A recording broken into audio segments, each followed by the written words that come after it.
Le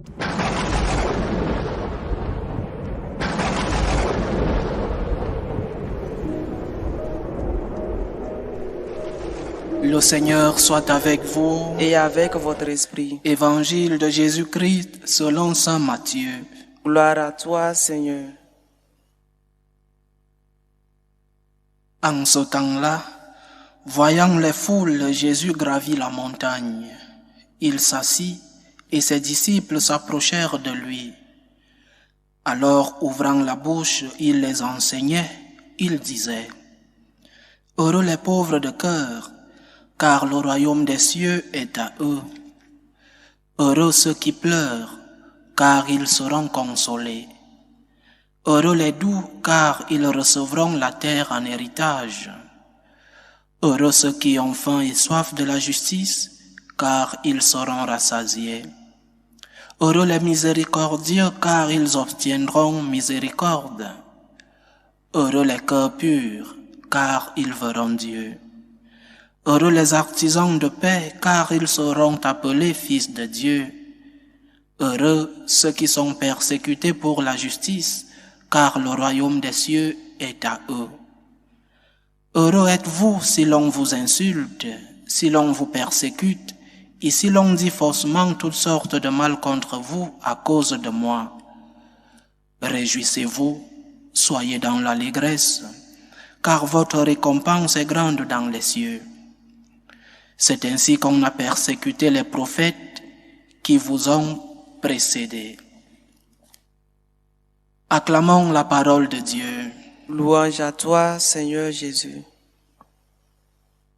Avant de méditer sur les béatitudes que nous propose l'évangile d'aujourd'hui, j'aimerais faire une action de grâce particulière. Aujourd'hui, 12 juin, il y a de cela un an exactement, le serviteur que je suis s'ordonnait prêtre. Un an, le temps passe très rapidement, c'est comme si c'était hier. Et une action de grâce pour dire merci au Seigneur pour tous les biens et pour toutes les grâces que pendant toute cette année, moi j'ai vécu, toutes les grâces que j'ai reçues, mais aussi pour toute la force qui a toujours accompagné ce ministère encore très court. Merci au Seigneur. Merci aussi pour tout cela qui m'ont accompagné non seulement durant l'étape de la formation, non seulement durant tout le discernement, mais aussi en cette année où la première année est toujours difficile. Ceux qui sont déjà plus expérimentés parlent de l'année de crise, les premières années où le jeune prêtre se croit le roi du monde. Grâce à Dieu, cette crise n'est pas encore venue.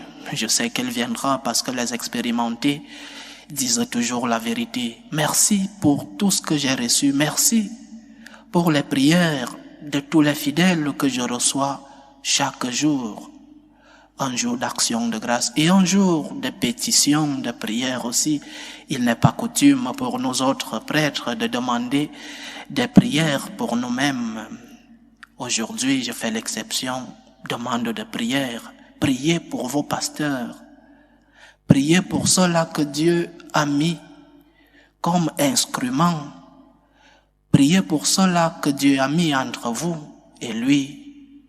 Demande de prière pour que la grâce de Dieu continue d'illuminer son Église, que la grâce de Dieu continue d'illuminer ses pasteurs pour qu'ils transmettent fidèlement le message du Christ. Merci encore. Et comment ne pas remercier tous ceux qui nous suivent à travers ce canal, tous les messages que nous recevons chaque jour. Merci pour cet appui qui est lointain, un appui qui est invisible, mais que nous recevons de tout cœur. Nous prions pour vous et ne cessez pas de prier pour nous. Merci. Aujourd'hui, l'Évangile nous parle des béatitudes. S'il n'y a pas de vie éternelle, l'incarnation de Jésus n'a aucun sens. S'il n'y a pas de vie éternelle, la mission du Seigneur sur la terre, la mission de l'Église, à l'introduction de notre méditation, je parlais et de mon ordination sacerdotale. S'il n'y a pas de vie éternelle, le prêtre, la prêtrise, le sacerdoce n'a aucun sens. Nous sommes ici sur la terre de passage. Il y a vie éternelle. Nous vivons une époque d'une crise très profonde, une crise de foi en l'essentiel. Et l'essentiel, c'est ceci: Dieu existe, Dieu t'aime, il y a vie éternelle. C'est cela l'essentiel. Les autres points sont des conséquences. La conséquence, par exemple, de croire en l'amour de Dieu, c'est la gratitude. Que dois-je faire, Seigneur, pour t'aimer? Parce que j'ai reçu de l'amour de Dieu, je dois lui poser la question, qu'est-ce que je dois faire pour lui remettre, du moins pour essayer de répondre à l'amour par l'amour. Que dois-je faire, Seigneur, pour t'aimer? Que dois-je faire pour être avec toi ici sur la terre et après au ciel? La gratitude est une conséquence juste, un devoir. Mais c'est une conséquence. L'essentiel, c'est que Dieu existe. L'essentiel, c'est que Dieu t'aime. L'essentiel, c'est qu'il y a vie éternelle. Sans cela, l'évangile des béatitudes ne peut pas être bien compris. Parce que le Seigneur ne dit pas « Heureux les pauvres » parce que quand nous ferons la révolution, vous les pauvres, vous allez hériter des maisons des riches et les riches iront habiter dans vos cabanes, comme disent les marxistes et les communistes.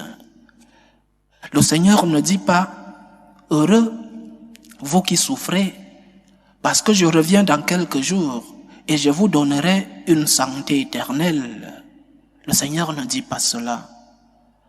Cela ne signifie pas que nous ne devons pas lutter pour notre bien, pour notre bonheur sur la terre. Notre Église n'est pas l'opium du peuple, comme le disait Marx. C'est vrai, notre bonheur est au ciel. Le plus grand bonheur pour un chrétien, c'est le ciel. Mais cela ne veut pas dire que nous ne devons pas lutter pour obtenir un grand bonheur ici sur la terre. Le Seigneur ne nous promet pas des richesses ici. Le Seigneur ne nous promet pas une santé éternelle sur la terre. Les béatitudes parlent du ciel. Il y a vie éternelle.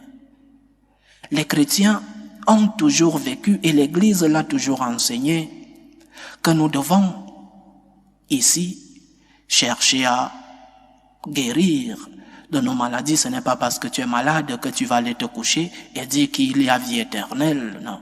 Tu vas à l'hôpital pour essayer de te faire soigner.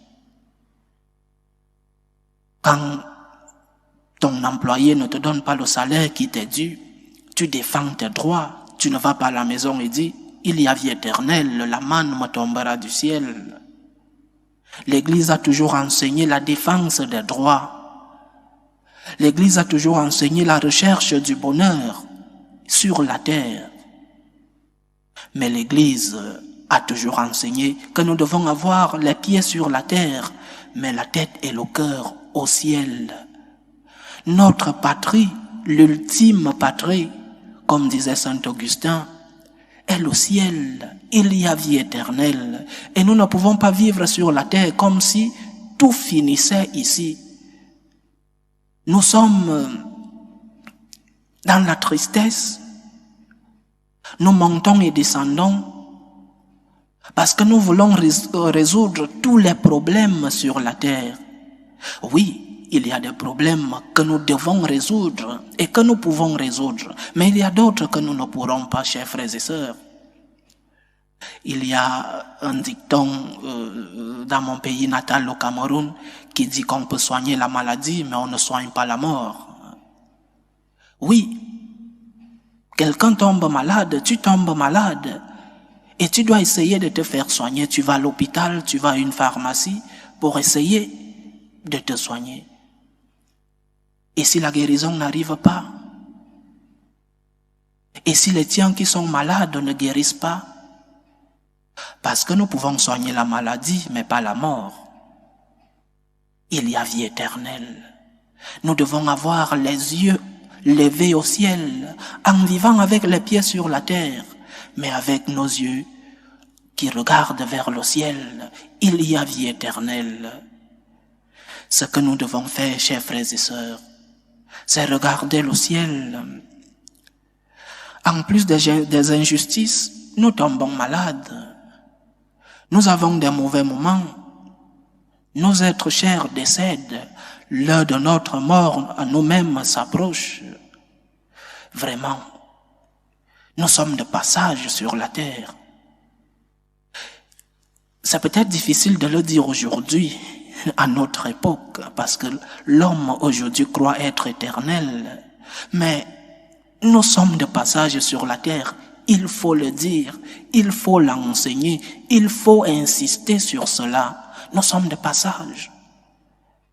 Et après cette vie, il y a une autre que nous devons préparer ici. Nous devons lutter contre la pauvreté, nous devons lutter contre les injustices, nous devons lutter contre la souffrance. Mais notre patrie est le ciel. Il y a une autre vie après notre passage sur la terre.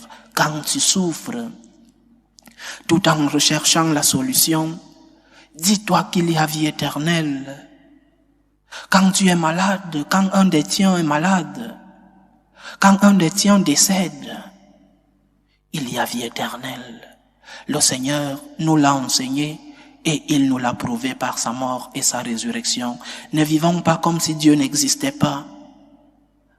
Affrontons les difficultés non seulement avec l'aide de Dieu. Seigneur, aide-moi dans cette difficulté.